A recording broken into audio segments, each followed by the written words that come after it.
জয় নিতাই, জয় গৌর, জয় জয় শ্রী রাধেশ্যাম। সকলকে নিতাই দরবারে স্বাগত জানাই। আশা করছি নিতাই চাঁদের কৃপায় এবং করুণায় তোমরা সকলেই খুব ভালো আছো এবং ভজনে আছো। আমরা গৌর কথা আলোচনা করছিলাম। এর আগের ভিডিওতে আমরা আলোচনা করেছি যে মহাপ্রভুর শ্রীবাস অঙ্গনে মহাপ্রকাশের কথা।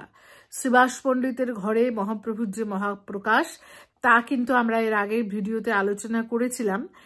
যারা সেটা এখনো পর্যন্ত শোনোনি তাদের জন্য বলবো যে আমার এই নিতাই দরবার চ্যানেলে গৌর কথা বলে আলাদা করে প্লেলিস্ট বানানো আছে, সেখানে গিয়ে একটুখানি শুনে নিও। আর তাছাড়া আমি ডেসক্রিপশন বক্সে ভিডিও লিঙ্কও দিয়ে দেবো, তোমরা একটু কিন্তু শুনে নিও। আজকে আমরা আলোচনা করব যে মহাপ্রভু ধীরে ধীরে এই যে শ্রীবাস পণ্ডিতের ঘরে মহাপ্রকাশের মাধ্যমে নিজেকে প্রকাশ করতে শুরু করলেন, ভক্তদের সম্মুখে নিজের স্বরূপ প্রকাশ করতে শুরু করলেন। তার পরবর্তী পর্যায়ে আমরা আজ দেখব যে মুরারি গুপ্তের ঘরে মহাপ্রভু কি করে নিজের স্বরূপ প্রকাশ করলেন।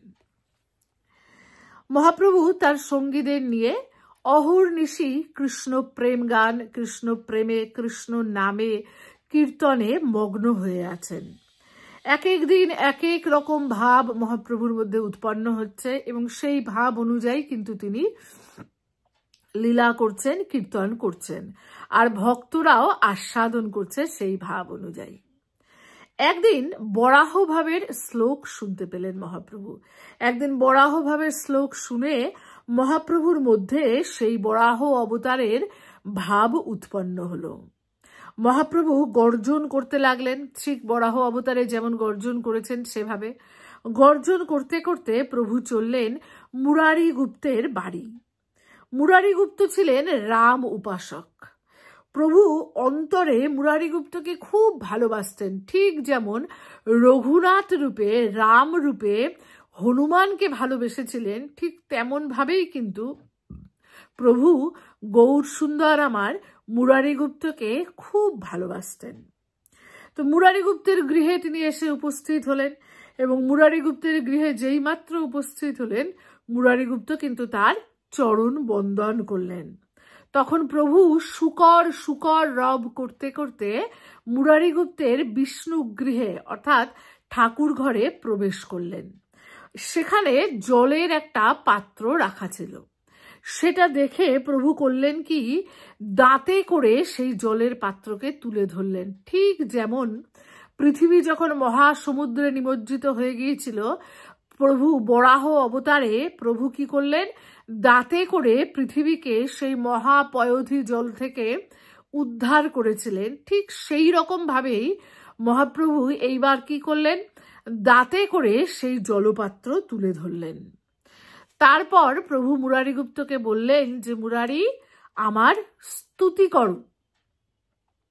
কিন্তু মুরারি গুপ্ত প্রভুর এই রূপ দেখে একদম স্তব্ধ হয়ে গিয়েছিল, ভয় পাচ্ছিল। তখন ভগবান মুরারি গুপ্তের এই ভয়টা বুঝতে পারলেন। বুঝতে পেরে মুরারি গুপ্তকে বলছেন যে তুমি ভয় করো না, তুমি আমার স্তুতি করো।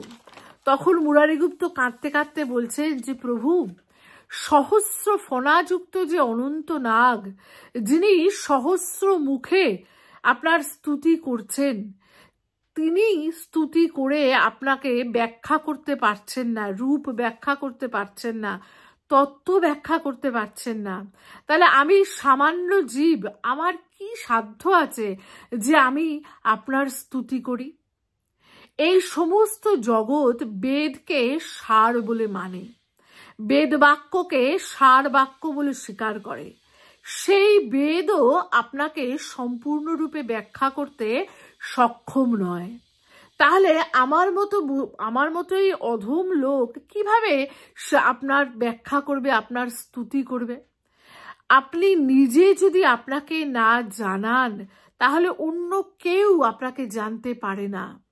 আপনি নিজে যদি আপনাকে না চেনান তাহলে কার সাধ্য আছে যে আপনাকে চিনবে? এই কথা বলে হাত জোর করে মুরারি গুপ্ত উচ্চ স্বরে ক্রন্দন করতে লাগলেন। আর মুরারি গুপ্তের এই কথা শুনে তখন মহাপ্রভু কিন্তু খুব প্রীত হলেন। প্রীত হয়ে মহাপ্রভু তখন এই যে বেদের কথা বললো না মুরারিগুপ্ত, তখন মহাপ্রভু একটু ক্ষুব্ধ হলেন। ক্ষুব্ধ হয়ে তিনি কি বললেন, তিনি দেখো বললেন যে বেদ প্রতি গুপ্ত বাক্যে তুষ্ট হই বরাহ ঈশ্বর, বেদ প্রতি ক্রোধ করি বলয়ে উত্তর। চৈতন্য ভাগবত বলছেন যে মহাপ্রভু যে মুরারিগুপ্তের কথায় খুব তুষ্ট হলেন, তুষ্ট হয়ে বেদ প্রতি ক্রোধ করি বলয়ে উত্তর, বেদের প্রতি রাগ করে উত্তর দিলেন যে হস্তপাদ মুখ মোর নাহিক লোচন, বেদ মোরে এই মতো করে বিড়ম্বন। যে বলছেন যে বেদ বলছে যে আমার হাত নেই, পা নেই, মুখ নেই, নয়ন নেই, এইরকম কথা বলছে এবং এই কথা বলে আমাকে যেন বিড়ম্বনার মধ্যে ফেলেছে। এখন এইখানে মহাজনগণ প্রশ্ন করছেন যে বেদ তো ঈশ্বরের সৃষ্ট, তাহলে মহাপ্রভু বেদের উপর রাগ করছেন, এই যে বলছেন যে বেদ প্রতি ক্রোধ করি বলয়ে উত্তর, মহাপ্রভু কি সত্যি সত্যি বেদের প্রতি ক্রোধ করছেন? সত্যি কি বেদ বলছে যে ভগবানের হস্ত পদ মুখ লোচন কিছুই নেই? সত্যিটা কি? তো এখানে টিকাকারগণ ব্যাখ্যা করতে গিয়ে বলছেন যে এই যে কথাটা হস্তপাদ মুখমোর নাহিক লোচন, এই কথাটা শ্বেতাশ্বতর শ্রুতির একটি শ্লোক থেকে নেওয়া হয়েছে এবং সেই শ্লোকে বলা হয়েছে যে অপানিপাদ যবন গ্রহিতা পশ্যত্ত চক্ষু সশৃণত্ব কর্ণ, স্বেত্তি বেদ্যং ন চ তস্যাস্তি বেত্তা তমাহুরগ্রং পুরুষং মহান্তম। এখন অর্থাৎ বলছে যে তার পা নেই তবু তিনি গমন করেন, তার হাত নেই তবু তিনি গ্রহণ করেন, তার চক্ষু নেই তবু তিনি দেখেন এবং তার মুখ নেই তবু তিনি বলেন। এখন প্রশ্ন হচ্ছে যে এটা কি সত্যি অর্থ, এটা কি সঠিক অর্থ? না, এটা সঠিক অর্থ নয়, এটা কিন্তু বহিরঙ্গের অর্থ। শ্বেতাশ্বত শ্রুতির এই যে বাক্যটি, এই বাক্যটির এই শ্লোকটির আসল অর্থ হচ্ছে যে শ্রী ভগবানের হস্ত পদ বদন লোচন কোনোটি প্রাকৃতিক জগতের নয়, সবটি অপ্রাকৃত। অন্যান্যদের যেমন মনুষ্য বা জীবের যে হাত পা মুখ বদন এগুলো সবই কিন্তু প্রাকৃত, যার ধ্বংস আছে, কিন্তু শ্রী ভগবানের এগুলো কোনোটি প্রাকৃত নয়। শ্রী ভগবানের যে দেহ তার কোনোটি প্রাকৃত নয়, অপ্রাকৃত, যার লয় ক্ষয় নেই। এটি হচ্ছে মূল কথা। এখন এই বাক্যটিকে বেদ বক্তারা অনেক সময়ই কদর্থ করে থাকেন। তাই এই যে বেদের প্রতি ক্রোধ করছেন মহাপ্রভু, এটা কিন্তু বেদের প্রতি ক্রোধ নয়, এটা হচ্ছে যে সমস্ত বক্তারা বা ব্যাখ্যাকাররা বেদের শ্লোকের কদর্থ করছেন তাদের প্রতি ক্ষোভ। এটা কিন্তু পরবর্তী পয়ারে বলছেন, কি বলছেন যে কাশিতে পড়ায় বেটা পরকাশানন্দ, সেই বেটা করে মোর অঙ্গ খণ্ড খণ্ড, বাখানায় বেদ মোর বিগ্রহ না মানে, সর্বাঙ্গে হইল কুষ্ঠ তবু নাহি জানে। কাশীতে প্রকাশানন্দ সরস্বতীপাদ ছিলেন। এই প্রকাশানন্দ সরস্বতীপাদ ছিলেন আচার্য শঙ্করের শিষ্য, মায়াবাদী সন্ন্যাসী।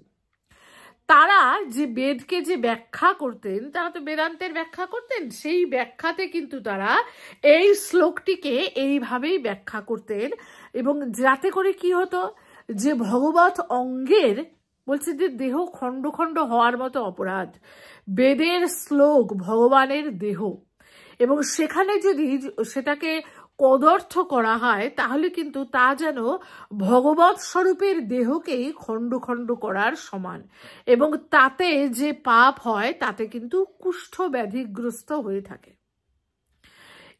এই প্রকাশানন্দ সরস্বতীপাদের মতো অনেকেই কিন্তু, যারা তখনও পর্যন্ত মায়াবাদী সন্ন্যাসী ছিলেন, তারা কিন্তু এই কাজটা করতেন। আমরা পরবর্তী পর্যায়ে দেখি যে মহাপ্রভু সন্ন্যাস গ্রহণের পর যখন কাশীতে গেলেন তখন কিন্তু এই প্রকাশানন্দ সরস্বতীপাদকে কৃপা করলেন এবং ভক্তি জগতে নিয়ে এলেন। যাই হোক, সে প্রসঙ্গ আমরা যথাস্থানে আলোচনা করব। এখন মুরারি গুপ্তকে মহাপ্রভু আরো বলছেন যে মুরারি, তুমি তো জন্ম জন্ম আমার ভজন করেছো, তুমি আমার জন্ম জন্মের ভক্ত, তাই তোমাকে আমি গোপন কথা বলছি, শোনো, বেদের সার বলছি। আমি হচ্ছি সেই যজ্ঞেশ্বর ভগবান। বেদে যে যজ্ঞেশ্বর ভগবানের উল্লেখ আছে, আমি হচ্ছি সেই যজ্ঞ বরাহ, সকল বেদের আমি হচ্ছি সার, এবং আমি এই যজ্ঞ বরাহ রূপে পৃথিবীকে উদ্ধার করেছিলাম। এবং এখনো আমি এসেছি কেন? আমি এসেছি ভক্তকে রক্ষা করতে এবং দুষ্টকে সংহার করতে, সংকীর্তন প্রচার করতে এসেছি। যারা আমার ভক্তকে দ্রোহ করে, অর্থাৎ হিংসা করে, যারা আমার ভক্তের প্রতি অন্যায় করে, আমি তাদেরকে কখনোই ক্ষমা করি না। এমনকি সে যদি আমার পুত্র হয় তবু কিন্তু আমি তাকে ক্ষমা করি না। উদাহরণস্বরূপ তিনি বর্ণনা করলেন কার কথা? তিনি বললেন যে বরাহ অবতার রূপে যখন আমি পৃথিবীকে উদ্ধার করলাম তখন আমার স্পর্শে পৃথিবীর গর্ভসঞ্চার হলো এবং জন্মালো নরক নামের একটি পুত্র। আমার পুত্র নরক জন্মালো। তাকে আমি সমস্ত রকম শাস্ত্র শিক্ষা দিলাম। ভক্ত এবং দেব দ্বিজে তার প্রচুর ভক্তি জন্মালো। কিন্তু পরবর্তীকালে সে রাজা হলো প্রাগজ্যোতিষপুরের, মহারাজ হলো সে প্রাগজ্যোতিষপুর। প্রাগজ্যোতিষপুরের বর্তমান নাম কি? আসাম। তো এই প্রাগজ্যোতিষপুরের রাজা হলো নরক। কিন্তু পরবর্তীকালে বান রাজার সংস্পর্শে এসে সে কিন্তু ভক্তদ্রোহী হয়ে গেল।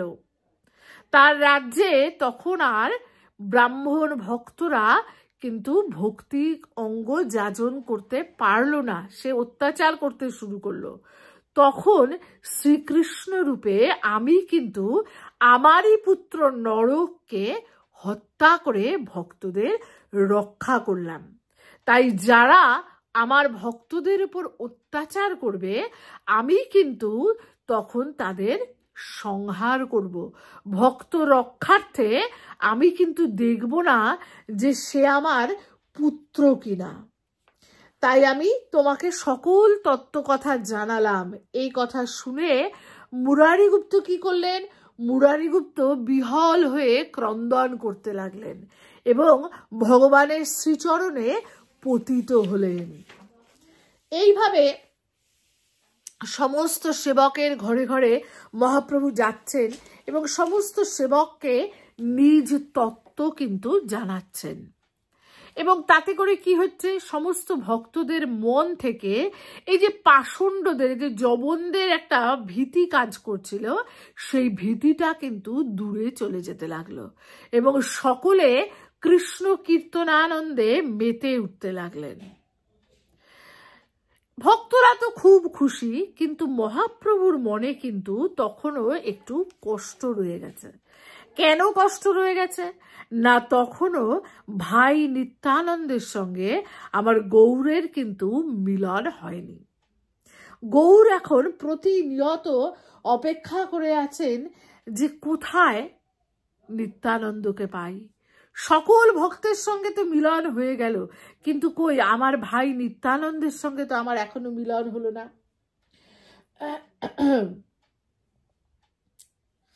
এবার আমার নিত্যানন্দ প্রভুও কিন্তু সর্বজ্ঞ, তিনিও তো অন্তর্যামী। তাই নিত্যানন্দ প্রভুও কিন্তু বুঝতে পারলেন যে এইবার বিশ্বম্ভরের সঙ্গে আমার মিলন হওয়ার, মিলিত হওয়ার সময় কিন্তু এসে পৌঁছেছে।